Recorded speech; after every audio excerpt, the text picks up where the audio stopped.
Okay, have you ever had that happen? Yeah. You're just staring at your screen, maybe reading a book or even just driving, and suddenly your mind is just empty. Completely blank. Yeah, Not distracted by something else, not thinking about your grocery list, just nothing. exactly. Just nothing. I know it happens to me sometimes mid-sentence even. Yeah. It's just gone quiet upstairs. It's really common, isn't it? And we usually just laugh it off, oops, lost my train of thought, or call it forgetfulness. Right. But what if these moments, these apparent blank spots, are actually something more, like a specific, distinct state of consciousness? Well, that's exactly what we're going to dig into today. There's this really fascinating new paper out by neuroscientist Thomas Andrelin and his team. Ah, yes, the mind-blanking paper. Exactly. And they're basically challenging this whole idea that our minds are always thinking, that there's this constant stream of thought. They suggest this thing they call mind-blanking, or MB, isn't some kind of mental error or attention failure. No, instead it's a unique state, measurable even, and tied to our actual physiology. Precisely. And what's really mind-bending is they're saying it might not be a bug at all, but maybe like a fundamental feature of how consciousness works. Wow, okay. That definitely changes how you think about, thinking. Or not thinking, I guess. It really does. It could reshape how we understand being present, or even being mentally absent. So today, we're doing a deep dive into this. What is mind blanking, really? How is it different from, say, mind wandering? Yeah, and what's actually happening in the brain when your mind goes blank? And what does this all mean? For our own awareness, maybe even for clinical applications down the line, let's explore this quiet side of the mind. Okay, so first off, defining it. When researchers like Andron talk about mind blanking, they mean these moments seemingly devoid of reportable content. Right. And that reportable part is key, isn't it?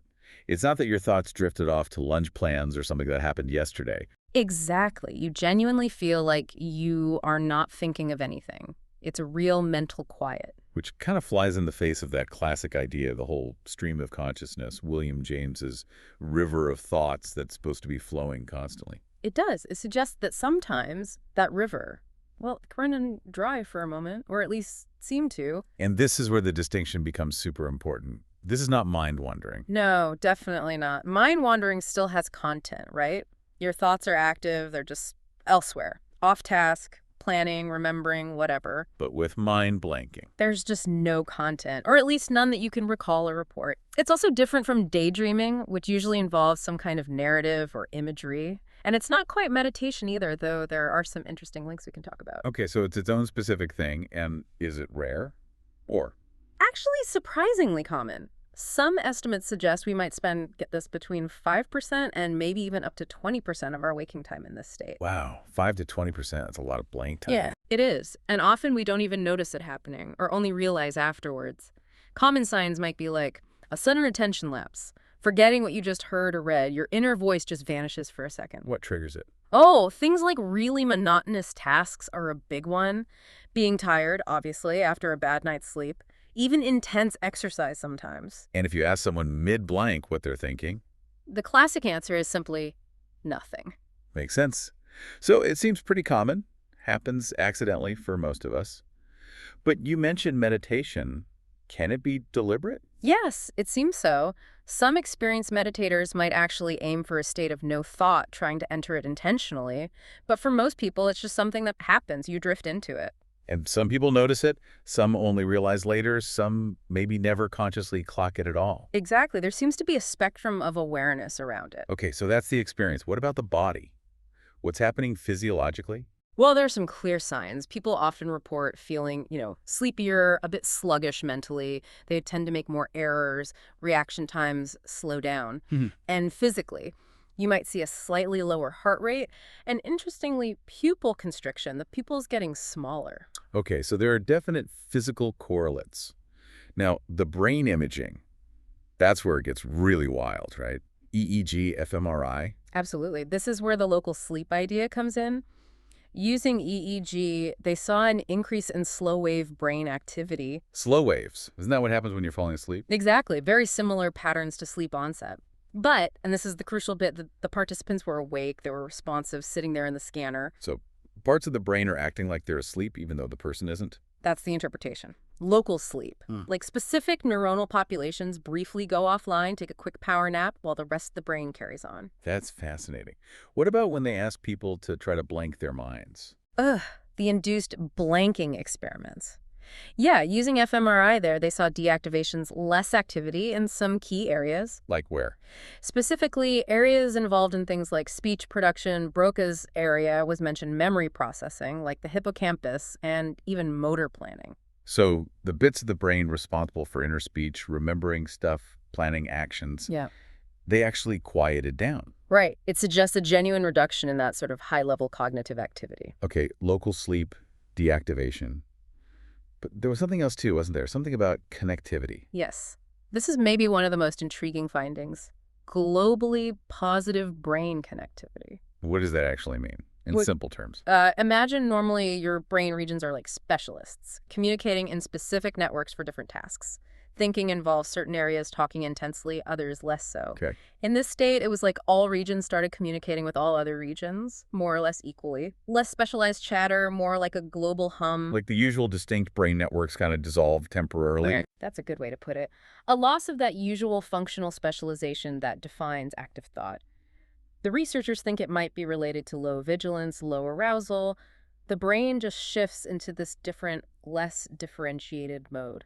But hang on, wasn't there also a finding that went the other way? Something about spikes in activity. Yes, that's the really interesting twist. In some cases, particularly just before a blank period, they saw a sudden increase in neural activity, especially in posterior brain regions. An increase, so not drifting off, but maybe overloading. Exactly the suspicion. It suggests that mind blanking might not just happen when you're under aroused and drifting. It could also happen when you're over aroused, when the system gets overwhelmed and sort of short circuits into a blank state. Cognitive burnout, essentially. So it could be triggered by either end of the spectrum. Too little arousal or too much. That seems to be the hypothesis. That changes in arousal level, whether it's dipping too low or spiking too high, might be a common pathway leading the mind to just go quiet for a bit. Which leads us into some really deep water, philosophically speaking. For sure. If your mind is blank, truly devoid of content, are you still conscious?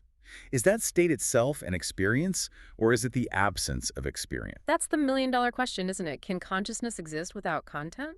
It makes you think, and it reminds me a bit of discussions in, like, meditation traditions. Absolutely. There's a really compelling parallel there.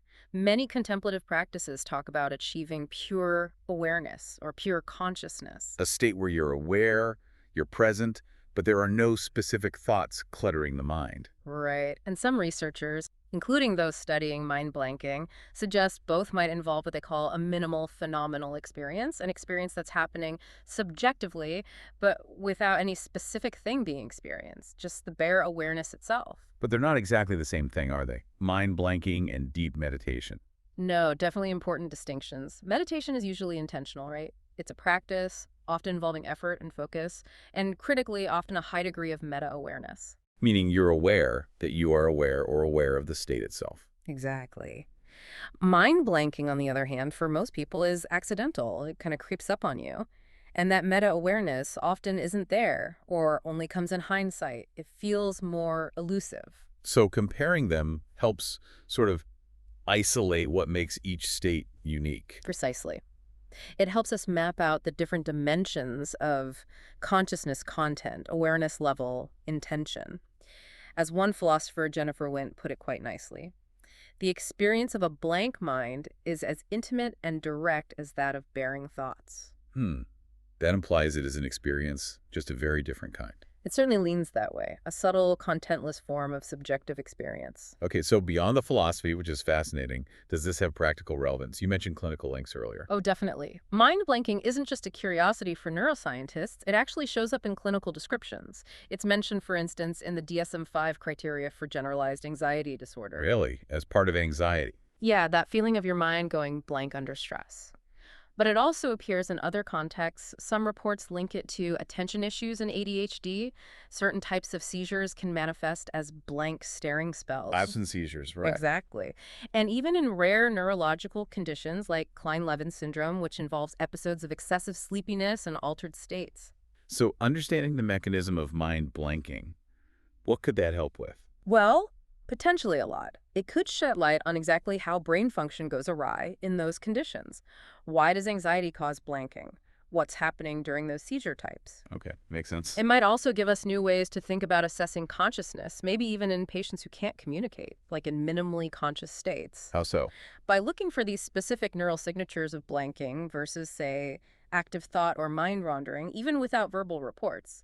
And perhaps it could inform therapies too. Like mindfulness or cognitive training? Yeah, helping people understand or maybe even manage these states, depending on the context, whether it's learning to refocus after a blank or maybe even using related techniques therapeutically. The lead researcher, Andrillin, seems pretty convinced this is important territory. Very much so. He's described investigating mind blanking as insightful, important, and timely. He really emphasizes how it challenges that default assumption of constant thought. And highlights how different our inner experiences can be. Exactly. That subjective experience isn't monolithic. It comes in, as he puts it, shades, varying levels of richness, awareness, and content. Mind blanking is one of those shades. So to kind of wrap things up, it's clear this isn't just about forgetting where you put your keys.